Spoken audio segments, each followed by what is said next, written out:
Welcome back to the Reach Every Student podcast. I'm your host, John Berkman. Today I want to reflect on this past year and how my thinking has changed with regard to AI. And I want to share how I plan to use AI in the coming year. On a note, I'll be taking a break from the podcast for a few weeks as I go on vacation. My amazing wife has always wanted to take a cruise to Alaska, and we leave later this week. And then we'll take a few weeks to go visit our adult children, just amazing grown children and foster grandchildren. And we do that every summer, and so I will not be podcasting during that time. But I will be back in July with some more informative podcasts. Speaking of summer, I want to put in a plug-in for your summer PD. I've created 3 online courses that will up your game over the summer, particularly in light of AI. What I've found is that flipped learning is the ideal solution for AI, because if you send home cognitively difficult stuff, students will cheat using ChatGPT or whatever, and flipped learning is really a solution to AI. So I'd encourage you to take those classes. If you use the code JUNE25, JUNE25, you can get 25% off.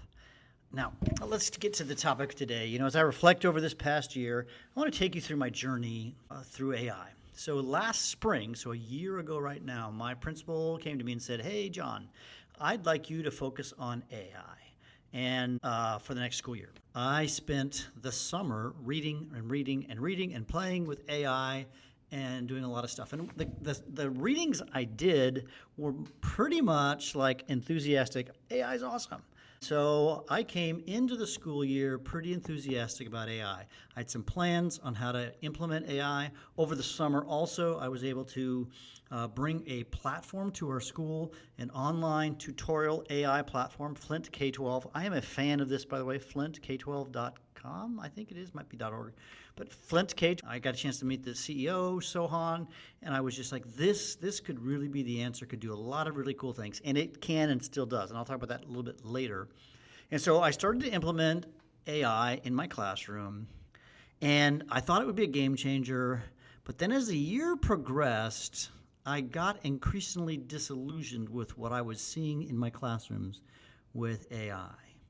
And I was disappointed because I saw a couple things start to happen. I saw some of my advanced students who are the best students at our school, and we have a high-performing school, who were too quick to jump to AI to get help on, say, some advanced physics problems.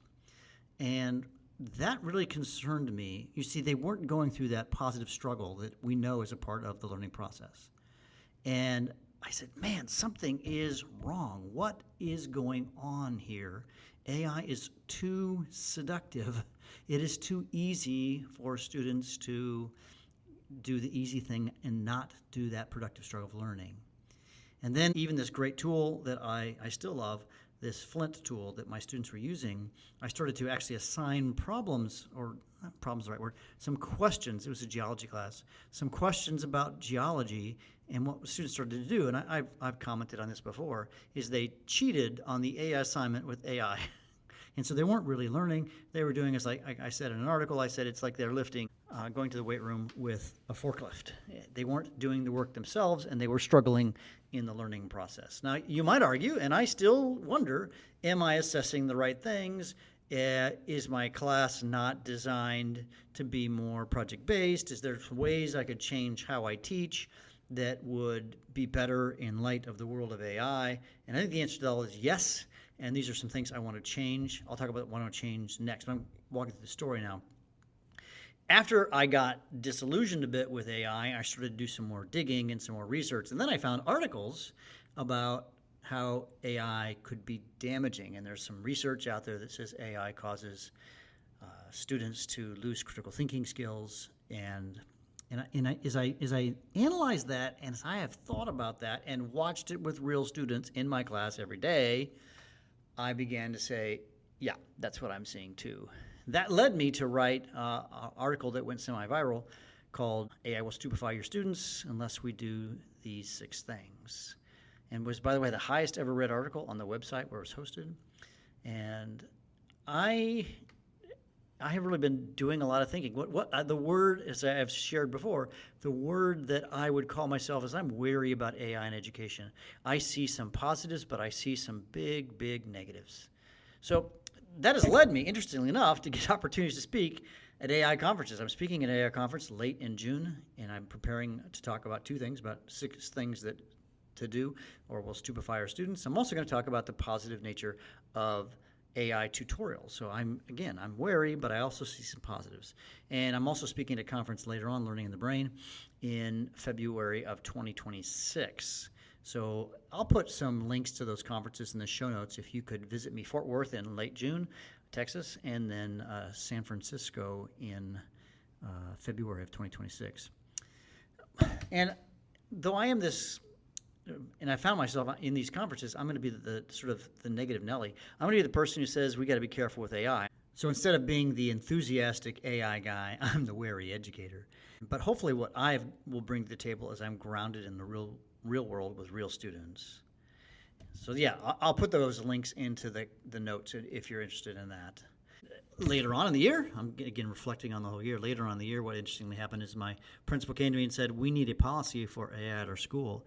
And so I led a team of about 10 teachers or so, and we created, with lots of help, with lots of inputs from all over the world, different schools that have done this, a policy or a rubric, really is what we created, an AI rubric that will help our teachers at our school navigate the world of AI. And this has been a game changer, I think, or will be a game changer as we implement this next year. The one thing that we have done that's different, I think, than any of the other AI policies is that we're going to require students to fill out an AI usage form where they describe and reflect on how AI helped and or hurt them in the process of using AI.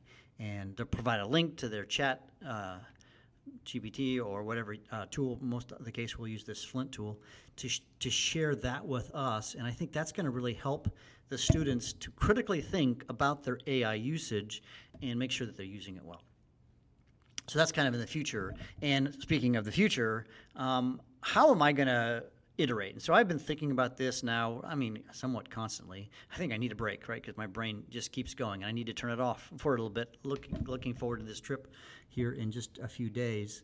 Is how am I going to go ahead? Number one is I want to move again. Flipped learning really is going to be such an essential and integral part of the way I teach. It has been for so long, but in the age of AI, the big idea of flipped learning, of course, is that when students they do the easy stuff at home and the hard stuff in class.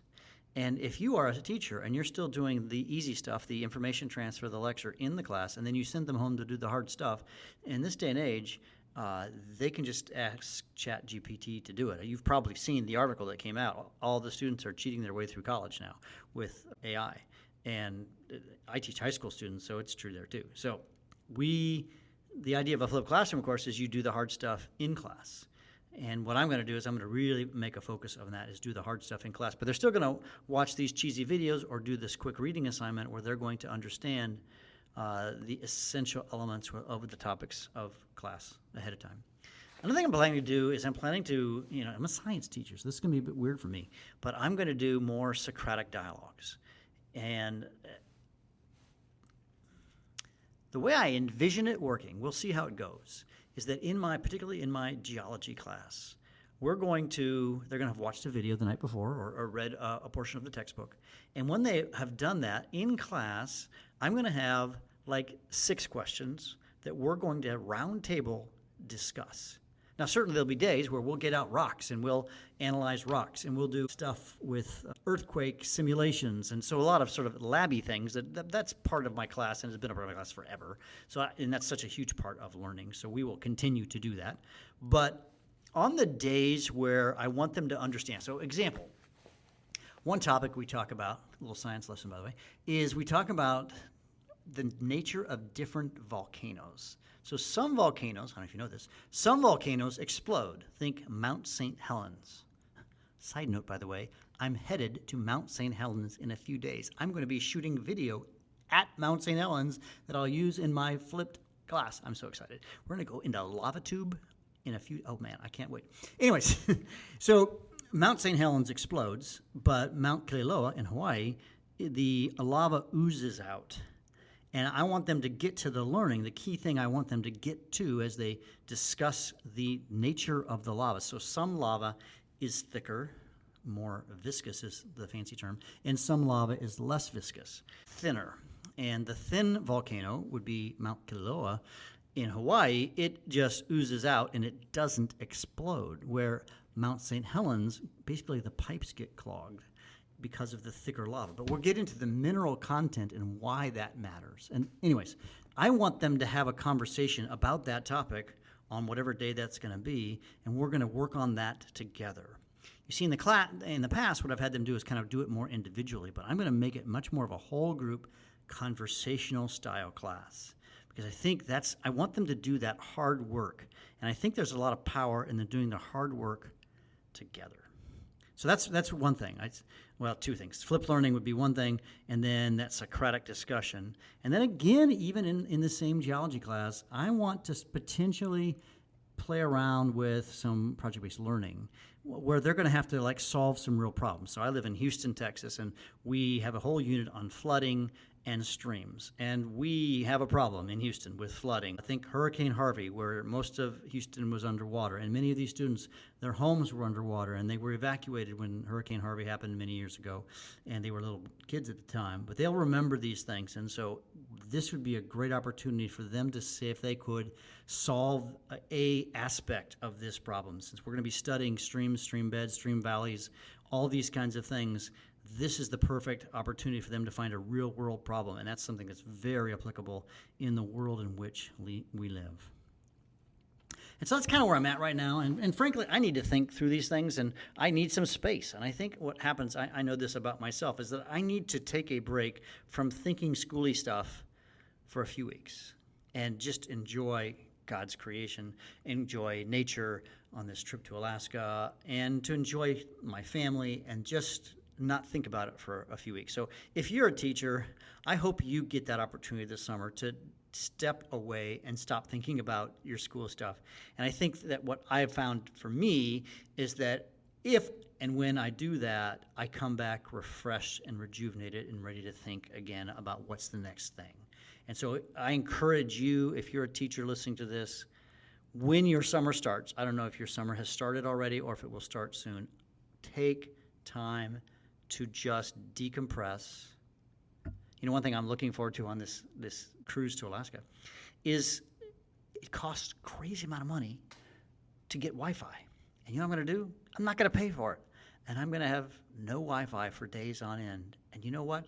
I've got some books that I'm going to read, some fun sort of summer reads, and then a crazy theological book I'm going to read, but paper books, one's on my Kindle, one's on my paper book. And I just need to unplug so that I can get perspective. And I encourage you to do the same. Hey, lastly, again, if you're looking for PD this summer, now take your break though.